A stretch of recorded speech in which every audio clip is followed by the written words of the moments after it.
Hello વિદ્યાર્થી મિત્રો, good morning. કેમ છો બધા? મજામાં? આજના લેક્ચરમાં પણ આપણે આ ચેપ્ટરના દાખલાઓની ચર્ચા કન્ટિન્યુ રાખીશું. એમાં સૌપ્રથમ જોઈએ મિત્રો, આપણે ઉદાહરણ નંબર 11.3 આપણે ફોટોનની લાક્ષણિકતાઓના આધારિત દાખલાઓ કરી રહ્યા છીએ, એટલે એના માટે એના જ સૂત્રનો ઉપયોગ આપણે કરવાનો થશે. તો સૌપ્રથમ રકમ જોઈએ મિત્રો, શું કહેવા માંગે છે? દ્રશ્ય પ્રકાશ વિસ્તારમાં જાંબલી રંગની તરંગ લંબાઈ 390 નેનોમીટર છે. જાંબલી રંગની તરંગ લંબાઈ એટલે કે તારું કે હું λ1 વડે દર્શાવું. λ1 કેટલી છે? 390 નેનો એટલે 10⁻9 મીટર છે. પીળા લીલા પ્રકાશ માટે લગભગ 550 નેનોમીટર. પીળો અને લીલાની એવરેજ એટલે કે સરેરાશ તરંગ લંબાઈ આપેલી છે, જેને તારો કે હું λ2 વડે દર્શાવું. એ આપેલી છે 550 નેનો એટલે 10⁻9 મીટર. અને લાલ રંગ માટે એટલે કે λ3 કહી દઈએ આપણે. લાલ રંગ માટે તેની તરંગ લંબાઈ 760 નેનોમીટર એટલે કે 10⁻9 મીટર છે. ચલો, ત્રણેયની તરંગ લંબાઈ તમને આપેલી છે. તો ફર્સ્ટ વન, પહેલો પોઈન્ટ, દ્રશ્ય પ્રકાશ વિસ્તારમાં પેલું જાંબલી છેડે, બીજું પીળા લીલા રંગની સરેરાશ તરંગ લંબાઈ આગળ, અને ત્રીજું લાલ છેડે ફોટોનની ઉર્જા ઇલેક્ટ્રોન વોલ્ટમાં કેટલી હશે. આપણે ફોટોનની ઉર્જા શોધવાની છે મિત્રો, ઇલેક્ટ્રોન વોલ્ટમાં. ક્લિયર? એટલે ત્રણેયની તરંગ લંબાઈ આપેલી છે. ત્રણેય તરંગ લંબાઈ માટે તમારે ઉર્જાના મૂલ્ય શોધવાના છે. તો ક્વેશ્ચન નંબર એ તમારે શું શોધવાનું છે? ફોટોનની ઉર્જા, પણ શેમાં? ઈવીમાં, એટલે ઇલેક્ટ્રોન વોલ્ટમાં. ફોટોનની ઉર્જાનું સાદું અને સિમ્પલ સમીકરણ તો આપણને યાદ જોઈએ ને ભાઈ, E બરાબર HF અથવા તો HC/લેમ્બડા. લેમ્બડા આપેલું છે તો લેમ્બડા વાળું સૂત્ર વાપરીએ. પણ મિત્રો તમે Hની કિંમત મૂકો, Cની કિંમત મૂકો, લેમ્બડાની કિંમત મૂકો, બધાના SI એકમમાં જ કિંમતો આપેલી છે, તો આ જવાબ પણ SI એકમમાં જ આવે. એટલે કે શેમાં આવે મિત્રો? જૂલમાં જ જવાબ આવે. શેમાં આવે? જૂલમાં. હવે ધારો કે તમારે આને ઇલેક્ટ્રોન વોલ્ટમાં ફેરવવું છે, તો આનો જે કંઈ પણ જવાબ આવ્યો એને તમારે કેટલા વડે ડિવાઈડ કરવા પડે? તો કે ભાઈ 1.6 × 10⁻19 વડે ભાગીએ તો એ જવાબ ઇલેક્ટ્રોન વોલ્ટમાં ફરશે. બરોબર કે નહીં? તો કે યસ. 1.6 × 10⁻19 એટલે શું છે? તો ઇલેક્ટ્રોનનો વિદ્યુતભાર છે.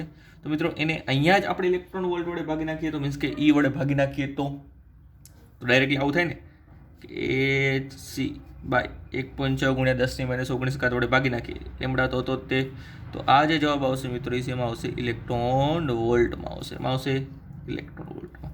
તો અહીંયા આપણે મિત્રો સરળતા ખાતર આપણે આવા સૂત્રનો ઉપયોગ કરીશું, જેથી આપણે દર વખતે છેલ્લે ઇલેક્ટ્રોન વોલ્ટમાં ફેરવવા માટે 1.6 × 10⁻90 વડે ભાગવા પડે નહીં. સમજાણું? આ જવાબ જૂલમાં, એને 1.6 × 10⁻19 વડે ઇલેક્ટ્રોનના વિદ્યુતભાર વડે ભાગી નાખો તો જવાબ શેમાં આવશે? ઇલેક્ટ્રોન વોલ્ટમાં આવશે. ચલો સ્ટાર્ટ કરીએ પહેલા રંગથી. પહેલો રંગ છે જાંબલી રંગ. તો જાંબલી રંગ માટે ફર્સ્ટ વન,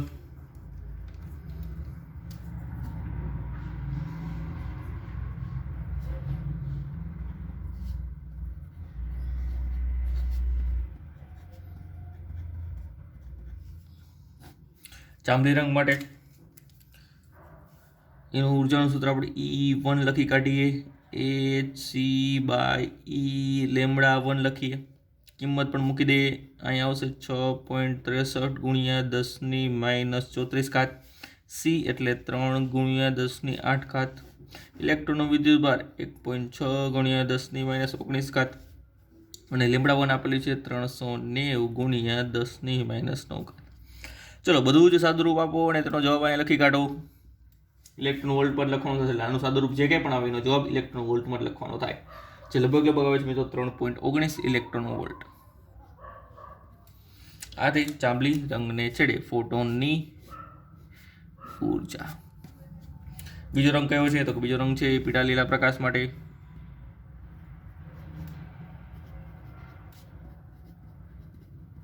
પીળા લીલા રંગ માટે, તો પીળા લીલા રંગ માટે સેમ વસ્તુ, E2 = HC/λ2. આગળ E વડે ગુણી નાખો એટલે ઇલેક્ટ્રોન વોલ્ટ. Hની વેલ્યુ 6.63 × 10⁻34. Cની વેલ્યુ 3 × 10⁸ 1.6 × 10⁻19. λ2 તમને આપેલું છે 550 નેનોમીટર. એટલે તમને E2ની વેલ્યુ મળશે પ્લસ એમાં ઇલેક્ટ્રોન વોલ્ટમાં જે મળે છે તમને લગભગ 2.26 ઇલેક્ટ્રોન વોલ્ટ. તો આ મળી ગઈ ફોટોની ઉર્જા પીળા લીલા પ્રકાશ માટે. થર્ડ ક્વેશ્ચન, હજી એક રંગ છે, કયો છે? લાલ. લાલ રંગ માટે ફોટોનની ઉર્જા, તો એના માટે સેમ સૂત્ર E3 કરીને લખવું પડશે, hc/E λ3. h એટલે 6.63 ગુણ્યા 10⁻34. આ છે 3 ગુણ્યા 10⁸ છેદમાં 1.6 ગુણ્યા 10⁻19 અને એની તરંગ લંબાઈ છે 760 નેનોમીટર. તો આનો જવાબ આવે છે મિત્રો 1.64 ઇલેક્ટ્રોન વોલ્ટ. ચલો, ત્રણેય રંગ માટે તમને ફોટોનની ઉર્જા મળી ગઈ. ક્લિયર? એટલે આપાત પ્રકાશ જો તમે જાંબલી રાખો તો તેની ઉર્જા 3.19 ઇલેક્ટ્રોન વોલ્ટ છે. આપાત પ્રકાશ તરીકે પીળો લીલો રાખો તો તેની ઉર્જા 2.26 ઇલેક્ટ્રોન વોલ્ટ હશે. અને આપાત પ્રકાશ તરીકે જો લાલ રંગ પસંદ કરો તો તમે તેની ઉર્જા 1.64 ઇલેક્ટ્રોન વોલ્ટ પસંદ કરવી પડશે. ક્લિયર? બીજો એક ક્વેશ્ચન પણ છે, question number B. Question number B, કોષ્ટક 11.1. મિત્રો કોષ્ટક 11.1 ટેક્સ્ટબુકમાં જો એમાં અલગ અલગ ધાતુના જે છે એના વર્ક ફંક્શન એટલે કાર્ય વિધિ આપેલા છે. સિઝિયમથી ચાલુ થાય છે, સિઝિયમ, પોટેશિયમ, સોડિયમ, એવી રીતે કન્ટિન્યુઅસને આપેલા છે. ઘણી બધી ધાતુના કાર્યવિધિ આપેલા છે. માં દર્શાવેલ પ્રકાશ સંવેદી દ્રવ્યોના કાર્યવિધેયો અને એમાં મેળવેલ 1, 2 અને 3ના પરિણામો, 1, 2 અને 3ના પરિણામો, એટલે કે આના માટેની ઉર્જા, આના માટેની ઉર્જા, આના માટેની ઉર્જા ના પરિણામો પરથી તમે એવી પ્રકાશ સંવેદી રચના બનાવી શકો કે જે દ્રશ્ય પ્રકાશ સાથે કાર્ય કરે. ક્લિયર? એટલે શું કહેવાનું છે મિત્રો, ખાસ સમજો. તમને અત્યારે ઉર્જા આટલી મળે છે E1, E2 અને E3. તો આમાંથી તમે જે કોષ્ટકમાંથી જોઈને તમારે કહેવાનું છે કે આમાંથી આ ઉર્જાને અનુરૂપ કઈ ધાતુ ઉત્સર્જક પ્લેટ તરીકે કાર્ય કરે કે ન કરે, એટલે કે ફોટો સંવેદી સપાટી તરીકે કાર્ય કરશે કે નહીં કરે. તો મિત્રો ખાસ એ કોષ્ટક જોશો ને તમને આઈડિયા આવશે. તમે ખાસ જુઓ, હું થોડોક એનો બેઝિક પોર્શન લખું છું. આપણા માટે જે રેગ્યુલર જે છે ને, આ છે ધારો કે સિઝિયમ ધાતુ, આજે પછી પોટેશિયમ અને પછી છે સોડિયમ. સિઝિયમ ધાતુનું વર્ક ફંક્શન જે છે ને એ 2.14 ઇલેક્ટ્રોન વોલ્ટ છે. પછી આનું વર્ક ફંક્શન જે છે ને એ 2.3 ઇલેક્ટ્રોન વોલ્ટ છે, એટલે 30 પણ લખી શકો. અને આનું ઇલેક્ટ્રોન વોલ્ટ છે 2.75 ઇલેક્ટ્રોન વોલ્ટ છે. પછી તો બધા વધારે જ છે, 3 કરતાં વધારે જ છે. ક્લિયર? બધા જે છે 3.2 અને ત્યાંથી શરૂ થાય છે, 3.2, 3.28. તેમ છતાં જો જાણવું હોય તો આપણે એક ધાતુનું માટે લખવું હોય તો લખી શકીએ, છેલ્લી જે છે એના માટે. બાકીના જે તમે કોષ્ટક ઉપર જોશો ને ખબર પડી જશે વધારે જ છે. આનું છે 3.20 ઇલેક્ટ્રોન, બાકી બધા વધારે જ છે. એની આપણે જરૂર નહીં પડે, કેમ તમને કહું. મિત્રો જો આ ઉર્જા આપાત કરવામાં આવે તો આમાંથી કઈ ધાતુની તમે ઉત્સર્જક પ્લેટ બનાવી શકો, ફોટો સંવેદી સપાટી તરીકે ઉપયોગ કરી શકો. તો મિત્રો આ જે છે એ બધા કાર્યવિધેયો છે. તો આપાત પ્રકાશની ઉર્જા કાર્યવિધેય કરતાં વધારે હોવી જોઈએ તો જ તમે એમાંથી ફોટો ઇલેક્ટ્રોનનું ઉત્સર્જન કરાવી શકો. આપણો નિયમ છે, આપણને ખબર છે. તો હવે ખાસ અહીં એ જ જોવાનું છે કે આપાત પ્રકાશનું ધારો કે જાંબલી રંગ છે, પહેલાં આપણે જાંબલી રંગ માટે, તો એના માટે કઈ ધાતુ કાર્યરત થશે. લખી દઉં E1 ઉર્જા માટે. E1 માટે કઈ ધાતુ કાર્યરત કરશે ફોટો સંવેદી સપાટી માટે, તો કાણી 3.19. તો આમાંથી એવી ધાતુ પસંદ કરવાની કે જેની ઉર્જા 3.19 કરતાં વધારે હોય. કારણ કે નિયમ શું છે, E > 50 હોવું જોઈએ. તો આમાંથી કઈ ધાતુ પસંદ કરશો, તો કે સિઝિયમ. ઓકે કરો, ચલો 2.14 આના કરતાં વધારે ઓછી છે. પછી આ 2.30 ઓછી છે, ઓકે. આ 2.75 ઓછી છે, ઓકે, ડન. કેલ્શિયમ Ca 3.20 નથી, આના કરતાં વધારે છે. તો E1 માટે કઈ ધાતુ વાપરી શકો, તો કે સિઝિયમ, પોટેશિયમ અને સોડિયમ. ચલો, એવી રીતે E2 માટે એટલે કે બીજા રંગ માટે, પીળા લીલા રંગ માટે, એના માટે કઈ ધાતુ વાપરી શકશો, તેની ઉર્જા 2.26 ઇલેક્ટ્રોન વોલ્ટ છે. આના કરતાં ઓછા કાર્યવિધિ માટે એ કાર્યરત થશે. તો આના કરતાં ઓછું કાર્યવિધિ કોણ છે? 2.14. ઓકે કરો. 2.30 નથી, ન ચાલે. તો આ માત્ર ને માત્ર સિઝિયમ માટે. અને લાસ્ટ વન E3 માટે કઈ ધાતુ કાર્યરત થશે? આનું કાર્યવિધિ 1.64 છે અને ચાલુ જ 2.14 થી થાય છે. પાછળના તો વિચારવાના નથી, પાછળના તો કન્ટિન્યુઅસનું મૂલ્ય વધતા જાય છે, એટલે પાછળ તો આપણે વિચારી જ ન શકીએ. તો E3 જે છે એ કઈ ધાતુ માટે કાર્યરત થશે નહીં. ક્લિયર? એક પણ ધાતુ માટે નહીં કાર્ય થાય, એટલે એક પણ ધાતુ માટે તમે આને આપાત પ્રકાશ તરીકે લેશો તો ફોટો ઇલેક્ટ્રોનનું ઉત્સર્જન તમે ક્યારેય મેળવી શકો નહીં. ક્લિયર? એના માટે તમારે આ અને આજનો ઉપયોગ કરવો પડે. ક્લિયર? આ છે મિત્રો ઉદાહરણ નંબર 11.3ની ચર્ચા. ચલો ત્યારબાદ વધીએ આગળ. હવે જોઈએ સ્વાધ્યાય 11.5 નંબરનો દાખલો મિત્રો. રકમ છે પૃથ્વીની સપાટી પર આવતા સૂર્યપ્રકાશની ઉર્જાનું ફ્લક્સ 1.388 ગુણ્યા 10³ વોટ પ્રતિ મીટર સ્ક્વેર. એટલે મિત્રો આ જે છે એકમ ઉપરથી તમે નક્કી કરી શકો આ જે છે એ પ્રકાશની તીવ્રતા છે. શું છે? તીવ્રતા, જેને ઉર્જા ફ્લક્સ પણ કીધેલું છે. તો નોંધીએ, તીવ્રતા લખો કે પછી ઉર્જા ફ્લક્સ લખો, બંને વસ્તુ એક જ છે, તમને આપેલું છે. પ્રકાશની તીવ્રતા અથવા તો ઉર્જા ફ્લક્સને સિમ્પલી આઈ વડે દર્શાવો.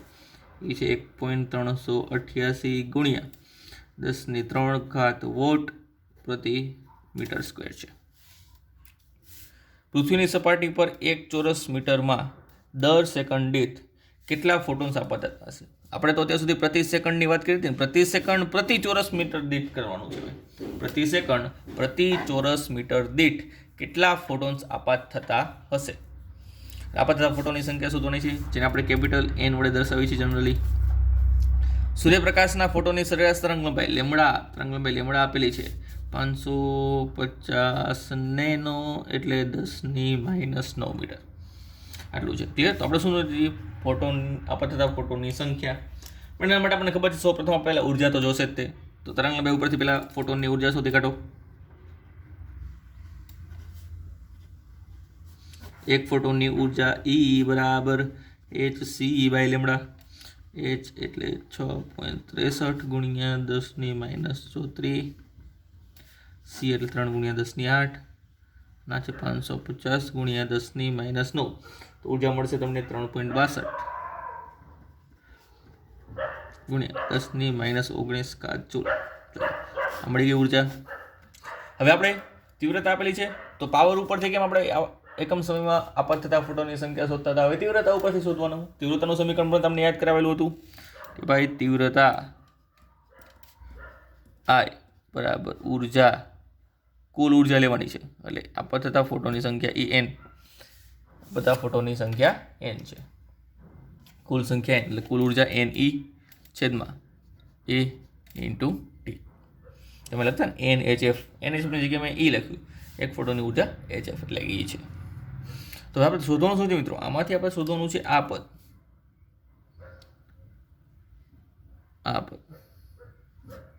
આ પદ આપણે શોધવાનું છે. આ છે આપાત થતા ફોટોની કુલ સંખ્યા પ્રતિ ક્ષેત્રફળ પ્રતિ સમય, એટલે કે પ્રતિ મીટર સ્ક્વેર પ્રતિ સેકન્ડ દીઠ આપાત થતા ફોટોની સંખ્યાને જ આપણે કેપિટલ N કહેશું. તો અહીંયા લખી દઈશ. સ્મોલ n શું છે? પહેલા તો આપાત થતા કુલ ફોટોનની સંખ્યા. સ્મોલ n જે છે કુલ ફોટોની સંખ્યા છે. તો તમે આને કરતા બનાવો કરતા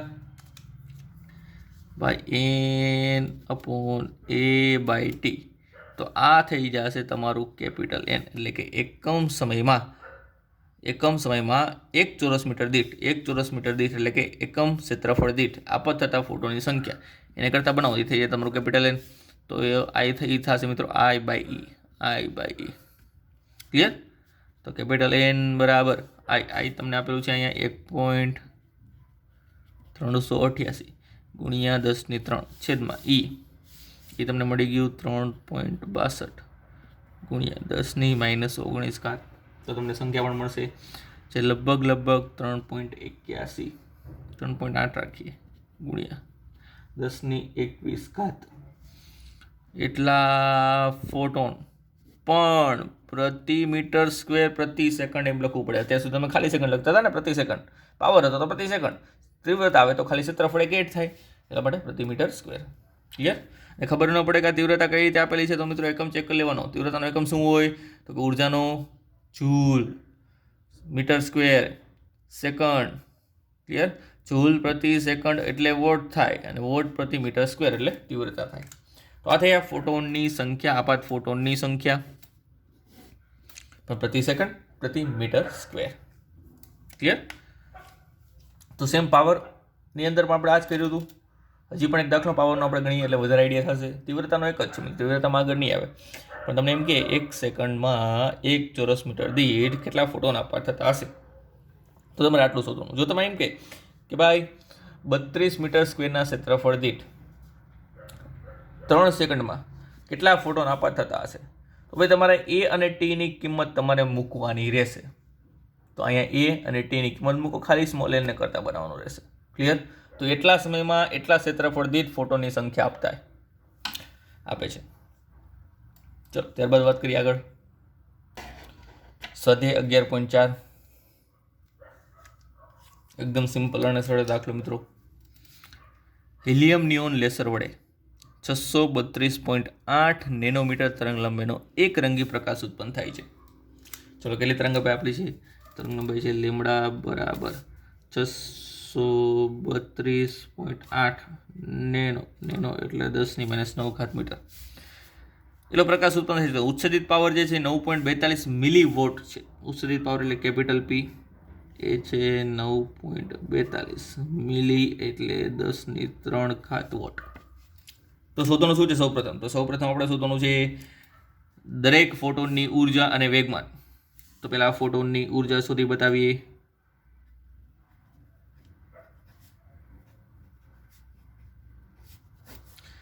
દરેક ફોટોની ઉર્જા E = hc/λ.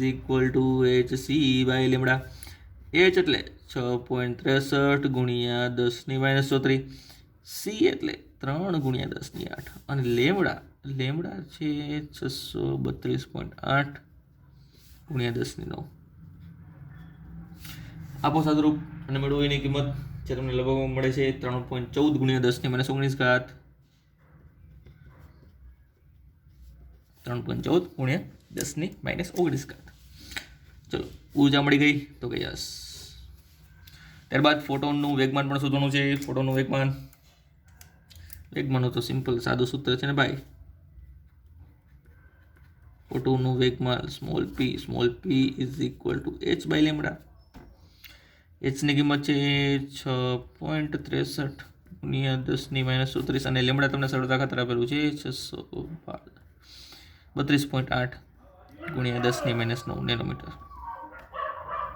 આનું પણ સદરૂપ આપો અને મેળવો કિંમત જે તમને લગભગ મળશે 1.05 ગુણ્યા 10⁻⁻27 ન્યૂટન/સેકન્ડ. સ્મોલ p એટલે વેગમાન થાય છે મિત્રો, કેપિટલ p એટલે પાવર થાય છે. ભૂલતા નહીં, બંનેમાં મિસ્ટેક ન થાય. વેગમાનનો એકમ છે ન્યૂટન/સેકન્ડ. ડન? ચલો બંને વસ્તુ પહેલો ક્વેશ્ચન હતો એમાં ઉર્જા અને તમારે વેગમાન શોધવાનું હતું, મળી ગયું. Okay done. ત્યારબાદ ક્વેશ્ચન નંબર 2 એમાં આ પુંજ વડે પ્રકાશિત લક્ષ્ય એટલે કે ટાર્ગેટ પર સરેરાશ રીતે 1 સેકન્ડ દીઠ કેટલા ફોટોન આપવા થતા? એટલે મિત્રો આ પ્રકાશ જે છે, ધારો કે આપણે ફોટો સંવેદી સપાટી રાખી દઈએ તો પ્રકાશ જે છે એ ફોટો સંવેદી સપાટી ઉપર આપાત થાય છે. તો તમને એવું કહે છે કે 1 સેકન્ડમાં કેટલા ફોટોન આપાત થતા હશે તમારે શોધવાનું છે. હવે એ તમને ક્યાંથી મળશે મિત્રો? પાવર ઉપરથી મળશે. ક્લિયર? હમણાં જે આપણે તીવ્રતા ઉપરથી કર્યું તે પાવર ઉપરથી કરવાનું. તો આપણે ખબર છે પાવર કેપિટલ P = ઉર્જા. એક ફોટોની હોય તો E એવા કેટલા n છેદમાં સમય. આપણે ખબર છે n, જ્યાં લખી દઈએ આપણે n આપાત ફોટોની કુલ સંખ્યા. આપાત ફોટોની કુલ સંખ્યા n છે. હવે તમારે શોધવાનું છે એકમ સમયમાં 1 સેકન્ડ દીઠ એટલે એકમ સમયમાં એટલે n/t શોધવાનું છે. n/t તો બનાવો n/t ને કરતા, તો n/t ને કરતા બનાવવું થશે મિત્રો કેપિટલ P ના છેદમાં E. n/t ને આપણે કેપિટલ N વડે દર્શાવીએ છીએ એટલે એકમ સમયમાં આપાત થતા ફોટોની સંખ્યા કેપિટલ N. P એટલે એની વેલ્યુ આપેલી છે તમને 9.42 ગુણ્યા 10⁻³ અને ઉર્જાની કિંમત તમને મળેલી છે 3.14 ગુણ્યા 10⁻⁹. ક્લિયર? આપો સાદુરૂપ અને મેળવો કેપિટલ N. જેનો લગભગ જવાબ આવશે તો અંતરે 9 3 ગુણ્યા 10⁻16 એટલા ફોટોન પ્રતિ સેકન્ડ લખવું કમ્પલસરી છે મિત્રો, કારણ કે આનો એકમ જ થશે પ્રતિ સેકન્ડ. તો આટલા ફોટોન પ્રતિ સેકન્ડ સપાટી પર આપાત થતા હોવા જોઈએ. ક્લિયર? હજી એક ક્વેશ્ચન છે નાનકડો સી, ક્વેશ્ચન નંબર સી. ચલો એ પણ જોઈએ. એના માટે આ વેગમાન યાદ રાખવાનું છે. તમને એવું કહે છે કે આટલો જ વેગમાન જો હાઇડ્રોજન પરમાણુનું હોય તો એ કેટલી ઝડપથી ગતિ કરતા હોવા જોઈએ. આટલો જ વેગમાન જો હાઇડ્રોજન પરમાણુનું હોય તો તે કેટલી ઝડપથી ગતિ કરતા હોવા જોઈએ. તો નેક્સ્ટ ક્વેશ્ચન એવો છે. ક્લિયર? ચલો જોઈએ. વેગમાનનું મૂલ્ય યાદ રાખી લેજો. 1.05 × 10⁻27 સેકન્ડ. ચલો, ફોટોનના વેગમાન જેટલું જ વેગમાન ધરાવતા હાઇડ્રોજન પરમાણુ કેટલી ઝડપથી ગતિ કરવી જોઈએ. આટલું જ વેગમાન જો હાઇડ્રોજન પરમાણુનું હોય તો તેને કેટલી ઝડપથી ગતિ કરવી જોઈએ. આપણે લખી શકીએ કે આટલું જ વેગમાન હાઇડ્રોજન પરમાણુનું, તો હાઇડ્રોજન પરમાણુનું દળ m છે, તેને ઝડપ v છે. ક્લિયર? આ તેનું વેગમાન ફોટોના વેગમાન જેટલું છે. તો આમાંથી આપણે ઝડપ શોધવી છે. ઝડપને કરતા બનો ઝડપ બરાબર p/m. p એટલે શું થાય? તો કે 1.05 ગુણ્યા 10⁻27. જ્યાં m શું છે મિત્રો? હાઇડ્રોજન પરમાણુ. હાઇડ્રોજનની અંદર હોય કોણ? તો કે પ્રોટોન. ઇલેક્ટ્રોનના દળને આપણે અવગણી દઈએ તો ખાલી પ્રોટોનનું દળ જ આપણે લખવાનું રહેશે 1.67 × 10⁻27. તો એની ઝડપ આવશે મિત્રો 0.63 મીટર પ્રતિ સેકન્ડ. તો હાઇડ્રોજન પરમાણુ એટલું જ વેગમાન, એટલે ફોટોનના વેગમાન જેટલું જ વેગમાન ધરાવે તો આટલી ઝડપથી ગતિ કરતો હોવો જોઈએ. ક્લિયર? સિમ્પલ અને સરળ દાખલો છે મિત્રો. ચલો ત્યારબાદ આપણે ચર્ચા કરીએ સ્વાધ્યાય 11.9 નંબરના દાખલાની. એક ધાતુનું કાર્યવિધેય 4.2 ઇલેક્ટ્રોન વોલ્ટ છે. વર્ક ફંક્શન કાર્યવિધેય એટલે કે વર્ક ફંક્શન φ0 એ છે મિત્રો 4.2 ઇલેક્ટ્રોન વોલ્ટ. Okay done. એમ નામ રાખો. શું આ ધાતુ 330 નેનોમીટર તરંગ લંબાઈના આપાત વિકિરણ માટે ફોટો ઇલેક્ટ્રિક ઉત્સર્જન કરશે? એટલે કે આ ધાતુ ઉપર જો 330 નેનોમીટર તરંગ લંબાઈનો પ્રકાશ આપાત કરવામાં આવે તો એ પ્રકાશને અનુરૂપ શું તેમાંથી ફોટો ઇલેક્ટ્રોનનું ઉત્સર્જન થશે? તો એના માટેની કન્ડિશન છે ને ભાઈ. શું છે કન્ડિશન? કે આપાત પ્રકાશની ઉર્જા જે છે એનું મૂલ્ય φ0 કરતાં વધારે હોવું જોઈએ તો જ ફોટો ઇલેક્ટ્રિકનું ઉત્સર્જન થાય, બાકી ન થાય. તો પહેલાં જોઈએ આટલી તરંગ લંબાઈને અનુરૂપ લેમડા કેટલી આપેલી છે? તો લેમડા નોંધીએ આપણે. લેમડા છે 330 નેનો એટલે 10⁻9 મીટર. તો આટલી તરંગ લંબાઈને અનુરૂપ પહેલાં ઉર્જા તો શોધો. ઉર્જા E બરાબર hc/લેમડા. પછી બધી વાત કરશું આપણે. 6.63 ગુણ્યા 10⁻34. આ છે 3 ગુણ્યા 10⁸ છેદમાં લેમડા 330 ગુણ્યા 10⁻9. તો પહેલાં ઉર્જાનું મૂલ્ય તમને જૂલમાં મળશે અને એને તમે ઇલેક્ટ્રોન વોલ્ટમાં ફેરવવું હોય તો ડાયરેક્ટ લખી દઉં છું. 1.6 ગુણ્યા 10⁻19 વડે ભાગી નાખો ને ભાઈ, તો આ જવાબ શેમાં આવશે? ઇલેક્ટ્રોન વોલ્ટમાં. ક્લિયર? તો જે તમને લગભગ મળે છે 3.76 ઇલેક્ટ્રોન વોલ્ટ. કેટલો મળે છે? 3.76 ઇલેક્ટ્રોન વોલ્ટ. હવે જુઓ, આપાત પ્રકાશની ઉર્જા વર્ક ફંક્શન કરતાં ઓછી છે. આપાત પ્રકાશની ઉર્જા અહીંયા આપાત પ્રકાશની ઉર્જા એ વર્ક ફંક્શન કરતાં ઓછી છે. ખરેખર હોવી જોઈએ કેટલી? વધારે. પણ ઓછી હોવાથી ફોટો ઇલેક્ટ્રિક ઉત્સર્જન કરશે નહીં. એટલે કે ફોટો ઇલેક્ટ્રિક ઉત્સર્જન થશે ને. MCQ ટાઈપ દાખલો છે પપલું જેવો, આમાં કંઈ હોય નહીં ભાઈ. ક્લિયર? જો આપાત પ્રકાશની ઉર્જાનું મૂલ્ય એ 4.2 કરતાં વધારે હોય તો જ ફોટો ઇલેક્ટ્રિકનું ઉત્સર્જન થાય. એટલે આ પ્રકાશ તમારે આપાત કરતા રહેવાનો. 2 3 થી 5 દિવસ 7 દિવસ મહિનો 2 મહિના રાહ જોવાની છૂટ, પણ ઇલેક્ટ્રોનનું ઉત્સર્જન થાય નહીં. ક્લિયર? ચલો હવે જોઈએ સ્વાધ્યાયનો 11.16 નંબરનો દાખલો. રકમમાં એવું કંઈક કીધું છે મિત્રો કે એક ઇલેક્ટ્રોન અને ફોટોન બંનેની તરંગ લંબાઈ 1 નેનોમીટર છે. ઓહો, બંનેની તરંગ લંબાઈ 10⁻9 નેનોમીટર છે. તો તેમના માટે વેગમાન, ફોટોનની ઉર્જા અને ઇલેક્ટ્રોનની ગતિ ઉર્જા શોધો. ક્લિયર? અને જે સૂત્ર તમે ઇલેક્ટ્રોન માટે લાગુ પડો છો એ જ સૂત્ર ફોટોન માટે પણ લાગુ પડે અને ફોટોનના સૂત્ર જે છે ઇલેક્ટ્રોન માટે પણ લાગુ પડે છે, કારણ કે ઇલેક્ટ્રોન પણ તરંગ સ્વરૂપ ધરાવે છે. ક્લિયર? અને બંનેનું તરંગ સ્વરૂપ સરખું છે ઇલેક્ટ્રોન અને ફોટોન. તો ફર્સ્ટ વન પહેલાં તેના વેગમાન શોધીએ. વેગમાન એટલે સ્મોલ p. પીનું તો સાદું અને સિમ્પલ સૂત્ર છે કે ભાઈ પ્રોટોનનું વેગમાન અથવા તો કોઈ ઇલેક્ટ્રોનનું વેગમાન p બરાબર h/લેમડા. h એટલે 6.63 ગુણ્યા 10⁻34. જ્યારે આ છે માત્ર 10⁻9. તો તો 25 9 34 9 જાય એટલે 25 6.63 ગુણ્યા 10 - 25 ન્યૂટન ઇન્ટુ સેકન્ડ. આ થઈ ગયું વેગમાન. તો ત્યારબાદ શું શોધવાનું છે? તો કે ફોટોનની ઉર્જા બી, ફોટોનની ઉર્જા, ફોટોનની કે ઇલેક્ટ્રોનની કે બંને માટે સૂત્ર સેમ જ લાગુ પડશે. હવે ઈ બરાબર hc/λ, પણ h/λ એટલે p છે, તો આવું લખી શકાય ને, p ઇન્ટુ c. કારણ કે આપણે આની કિંમત આપણે જાણીએ છીએ એટલા માટે. p ઇન્ટુ c, તો p છે 6.63 ગુણ્યા 10 - 25 અને c ની વેલ્યુ આપેલી છે 3 ગુણ્યા 10 - 8. ક્લિયર? તો સૌપ્રથમ પહેલા જૂલમાં જવાબ મળશે 19.89 ગુણ્યા 10 - 17 જૂલ. જો આને ઇલેક્ટ્રોન વોલ્ટમાં ફેરવ્યું હોય તો કેટલા વડે ભાગવાના? તો કે આને આપણે ભાગીશું 1.6 ગુણ્યા 10 - 19 એટલે 80 ફરી જશે ઇલેક્ટ્રોન વોલ્ટમાં, જેનો લગભગ જવાબ આવશે 1 2 4 3 ઇલેક્ટ્રોન વોલ્ટ. પણ વચ્ચે પોઈન્ટ ચલો ગુણ્યા 10 - 3 ગુણ્યા 10 - 3 ઇલેક્ટ્રોન વોલ્ટ. એટલે ફોટોનની ઉર્જા હશે. ક્લિયર? અને છે લાસ્ટમાં ઇલેક્ટ્રોનની ગતિ ઉર્જા. ક્વેશ્ચન નંબર છે ઇલેક્ટ્રોનની ગતિ ઉર્જા એટલે કે કે ગતિ ઉર્જાનું સૂત્ર પણ છે વેગમાન ઉપરથી, કે બરાબર p²/2 એમ જૂનું અને જાણીતું. p² એટલે 6.63 ગુણ્યા 10 - 25 છેદમાં 2. ઇલેક્ટ્રોનની ગતિ ઉર્જા છે તો ઇલેક્ટ્રોનનું દળ આવશે 9.1 ગુણ્યા 10 - 31. તો આનો પણ પહેલાં જૂલમાં જવાબ મેળવી લઈ 2.4152 ગુણ્યા 10 - 19 જૂલ. પછી આને ઇલેક્ટ્રોન વોલ્ટમાં ફેરીએ. ઇલેક્ટ્રોન વોલ્ટમાં ફેરવા માટે 1.6 ગુણ્યા 10 - 19 વડે ભાગો, એનો જવાબ આવશે મિત્રો 1.51 ઇલેક્ટ્રોન. કેટલો આવશે? 1.51 ઇલેક્ટ્રોન વોલ્ટ. ક્લિયર?